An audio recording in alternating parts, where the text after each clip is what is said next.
Conseil du soir, bienvenue dans Perpétue TV. Bonsoir chez vous, bonjour, j'espère que vous allez bien. Et moi, émission, mon quoi, vite fait, pour encore rater ma camoise ou les catés. Le temps que le makambo exil pechanga na sila bisalu di nana na Sarah Masiala makambo za bande ko makambo za bozwa kiti bo fanda makambo za mukiliana makambo ebele bandeko bino ba oyo bolinga baninga boyeba kopona baninga wamana yoki masolo exil na masolo ya sila Nathalie qui a mité na bangonde bazalaka. Je me suis dit que mutamalamu na mukili azate ndeko mutamalamu na mukili azalaka te yo oyo linga ba camarade yaka fanda penda zo kito fanda mama ni conseil de soir bengi yaka boya kufanda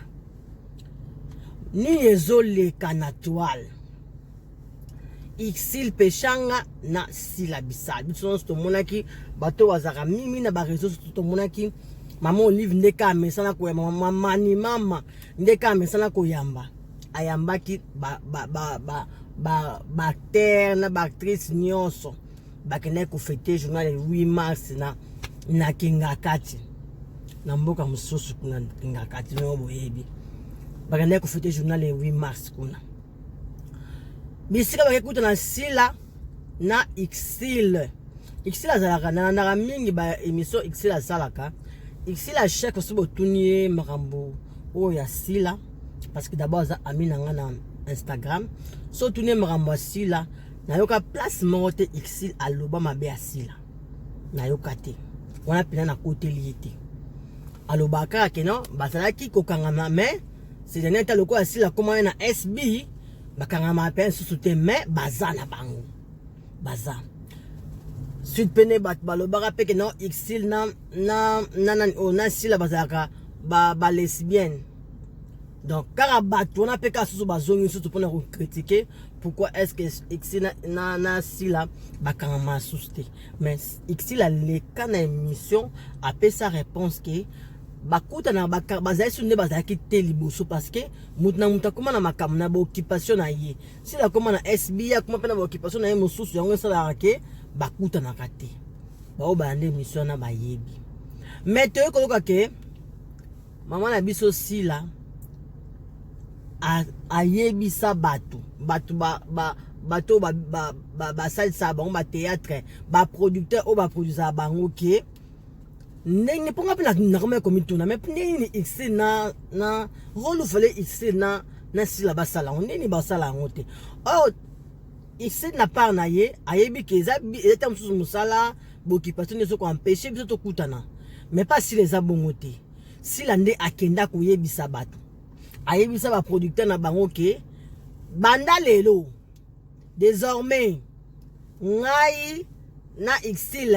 beaucoup de gens na ba tableau T. Pour quelle raison? Yemoko si la bisalu l'impératrice ndenge mo mi bengaka actrice na biso munene na mboka alobaki ayebisa ba producteur wana ke soki bozo benga na film to kutanaka na exil T. Raison nango yebaniki abenga ba producteur nyonso ayebisa bango ke bokutanisa biso na exil T. Makambo ya bitumba exil o toyoka ngoka na pesha na sila o toyoka ngoka la makamba benya na bayoka na toyoka ngoka la mais ye ko bimalelo makasi poni biso sto mona ki dina na sala ki chaîne dinana asala ki chaîne ya YouTube to mona ka basala ka émission kuna mo ne pasala ka émission kuna neka e koma muno so koma oluka lipa na kwena ye poto ke pato so ngepai mutabanda makamba ba YouTube wana eza exil mais compte tenu que ya makamu na yetu makamu so asala je ne sais pas azola ka ngo penda piate mutaye ko tombola ngo so makasi eza belle vie biso no sto na uta ba film belle vie ne pa ko pesa lengi na YouTube yende penza mutabanda ngweza Exil pour besoin de ce monde Exil a fongola chaîne YouTube ndenge azape mutebisa fongola Instagram na ba actrice nyonso o na ba acteur nyonso bana kini wana na bité so bo contredinga que muto na ba Instagram azaka un peu connecté à ma réseaux sociaux mingi ezaka Exil après to comme on a belle vie ayekoya belle vie ayeko gagner Exil na YouTube na ye na ba émission na ba théâtre na ye après SB et Kangi Masolo partout ba biso soso ba SB pour osala musala na ye kitoko si osala musala na ye kitoko mais nini ezosala ke lelo bandeko na biso ya SB ba Abakuk na mama na biso Exil na dina na oya ye na sima bakoma kobendana eza nini eza ke si la alingi dina na asara ba film te alingi ka azara kana na nini wana kusala ba ndenge sara ba mission ya ba batu ni de star na wana soki na ndemo wana asala ba mission wana alingi lokola dina na biso sto mona kandenge dina na sila bakangami makasi depuis SB bimi dina na Sara Masiala on dirait que tu dis na mutazo place ya Exil Pechanga. Mais ça fait un bon moment na Instagram na posé même peu question pas dit nana parce que tu as ami na nini ndeni na mo sur na film SBT atanga ki message avec kaka non comme kaka non nazali makambizi kaka ndeni na ko mona pe dit nana ache film tant que tu film nga oye comme kaka ozu makasi sur YouTube na yo pompango yo moko. Je pensais que dans le film que si la causale. Je pense que tant à posta qui première ni naie ba photo oyo bato ba kozana kata film ona dinana a eu des questions on va poser qui est ton moni impératrice si la te azawapi. La dame elle répondait toujours pour la kota qui tina ba question dans talanga nyonso on a la binoa. Abane ko répondre kaka que non. À cause d'un deuxième film Azali à Kozala. On a vu Exil, on a vu Dinana Yemoko, on a vu Sara Masiala, on a vu Caleb Tukebana, ba Pierrot, tout ce monde qui bango nyonso na fiche on a vu msaki, mais tout le monde qui silate. Et là on est banaye ko le ki wana kachona po sila Azalate parce que sila ayeba ke Dinana azo sala filme. A cause on a besoin na ye po aya ko jouer pe na filme na ye parce que kuna kile comment tellement pour te za souste comment o sai moi filme na oza moi chaîne na yo bo bengani ya ye ko benga yo sadi pa sadi ye pa bengi yo donc et comment ka bongo nde makambo zoleka siko Dinana je disais si là andimaki ausana et pas ya Dinana film ya Dinana mais tant siko sila quand ndenge mon na bango ba tête ka ba songi wana balingi ko tongana quand ba songi wana ba ko memela sila message que mama ni mama l'impératrice na film ozo kende Exil Pechanga azakona pour nami tunaka pourquoi est-ce que sila na Exil baza ba master bazalaki ba master mais na ba film so bana si la banda ba film na eti lelo namona excité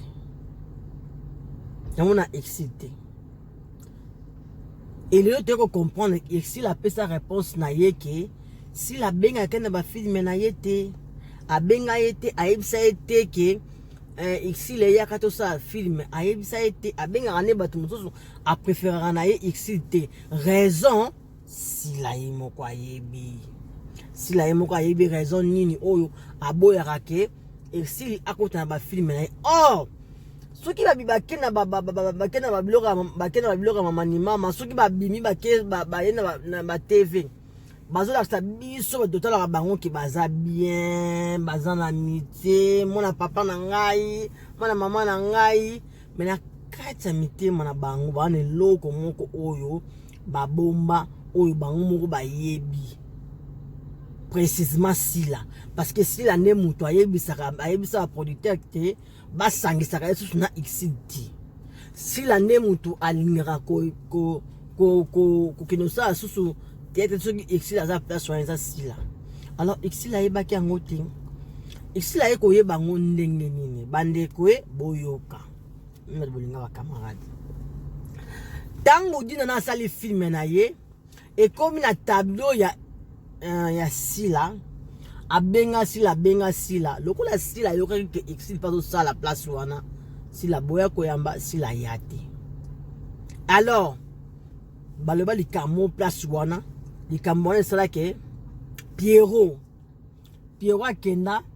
akende koyebisa ngo exil akende koyebisa ngo pardon sila asepela ata moke te na makambo oyo bango balobaki likambo alobaki bango moka baye po biso tozela sila ya osala biso video osala biso interview ayebisa biso pourquoi est-ce que ye ayebisa na baproducteur ke basangisaka ye susu na exil te. Sila, elle était la meilleure amie de Exil. Voilà pourquoi nayebisaka bino ke moninga malamu na mokili azaka te. Nga nayeba namonaka bango kaka bango mibale na bilama balati ka bango mibale po filmer do sentiment so bango baza na groupe Simba ka bango mibale. Mais lelo Sila aboyi kosala film na Exil Peshanga. Raison nango ye moko mutayebi lelo moto epeli bakenda okutana kuna pa mama le 8 mars. Sila a joué net hypocrisie ya opesa Exil mbote bona mama na ngai Exil tellement que aeb saka batu ke bangona Sila bana problème te le roi est mort le baki azaka hypocrite te parce que Exil boybo ba bien que Exil na belle vie ba bebanaka mais makame bima elobama so esila mais tant bat balwa mangamba Sila na Exil tanga lekaka alobaki bazana bango bien alors tant amoni que Sila zo pesa mbote moi maman na ngai boni elle n'avait pas fait semblant que asa semblant mo boyeke bazaka bien ayambe mbote wana te place makambe bandela kindi yango wana parce que Exil ayoka ki pesa ngo ke dina na Sarah bakenda ki pa ya Sila koyeba pourquoi est-ce que Sila ayaki kosala tableau na yete ya théâtre et puis senga ye pardon soki asaki bango soki bango asaki ye mabe parce que banda obengi na téléphone azwe bango te ba komele message aotanga mais ao répondre ti nde makambu eza yangwana Exil Sila Sarah Masiala dina na la douce bazana kati wana batu balobi ke Sila aza du genre bato alingi te lokola yende muto pela na toile yende SB neza makambo ya SB ne mikolo nde yango eza makambo lokola SB neza makambo alingi chaîne mususu te eya kwa mbrier SB parce que SB alalisi Bellevue TV alingi te epe balalisa alingi kaya zala kaka likolo yango wana asepela kiti ndenge dinana asali chaîne a commencé à pardonner dinana a commencé à ba théâtre pe lokola ye a commencé ba film parce que ye basola kena dinana yana osana kaka ba osana kaka ba émission na moi na osana émission makamba film basola na yeti bako soana après ya PC ayebisi pe mena mutema ye asepela kiti nde makambu eza sikoyo bandeko na ngai toke na Instagram ya Exil Peshanga pardon Exil Peshanga kuna ela saka icon azuba bloko nyos batu babwaka ndenge fallait abwaka jiba bwaka atie wana. Moi je trouve pas un problème sur mutalobi ke but on a Exil orgueilleuse. Moi je trouve que ça eza mabe eza nature na ye moi je trouve que aza verdict alinga koloba vérité mingi alinga koloba vérité mingi aza mutu moko boye aboma likam na mutema na ete soki problème na eza aosa sembla te aza mutu sala ba sembla te aza mutu sala ba sembla te soki likam eza aoyesa bino kino likam wana o ezali ngai naza d'accord nango te aza mutu te keno akeloba nsima mutu yango ata mosusu bato bomonaka exil aza amimonaka parce que ye moko natala émission na ya alobaki ngai nakoki jamais koboya kosala na ba chaîne mosusu mais c'est même que j'avais des problèmes ba taxa ici qui a orgueilleux bona boy elle avait des problèmes yango ça qui a ça la pause dans ça ma chaîne mosusu parce que awale pe ko luka sa makam na ye moko bano sa suki makamba kianda suki kianda ya film na ye film na za ki toko j'ai beaucoup regretté ne ba futa ki angote alors eloko esala ki ye abalo sara ba théâtre na bato mosusu te yango wana mais bato muto soka bengi so a trouvé que ça na temps a okindi bandeko nanga bino ba oboza ocha songi boza ocha mungwa boza ocha pilipili na makambo exina na makambo ya sila bazalaki bakama oui ki kamade ko bina ko pandana pe simu na mutasimi parti na ye ekoki na ko pandana na kamora mingi bato ya théâtre ndeni kaka bakoka ko garder l'eau na bango te tout le monde c'est vrai bato ya théâtre ba Nigeria baza ba problème na bango bana bula ba putana entre bango na bango mais niti dikama osala makambo ba YouTube esa dikama kanga bato bakanda te YouTube sala za makasi na oya koloba za makasi na ko tsa biloko na yo soki bato balingi yo ba s'abonner soki bato balingi yo ba bandeko ya ko ta biloko na so ta biloko na yo à quoi bon yo kangela mutu mutema soki mutu afungoli eloko na ye pourquoi dans l'esprit ya ko edane te ki afungoli eloko na ye na tia epe poa kaso mtafungoli eloko aya kopienga aya sali boy tiko na fina ko to na fina ko na zongo sa boy pourquoi wala zaki congolais tout le monde ba star américain baza entre bango na bango ozomona yepa aimé muninga yepe kuna aimé muninga mais yo soko muninga comme no abonné belé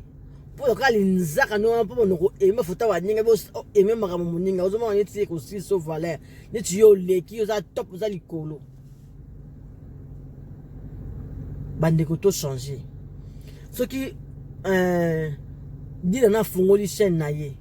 il y a problème de ça comme on taba ba film asa quand même actrice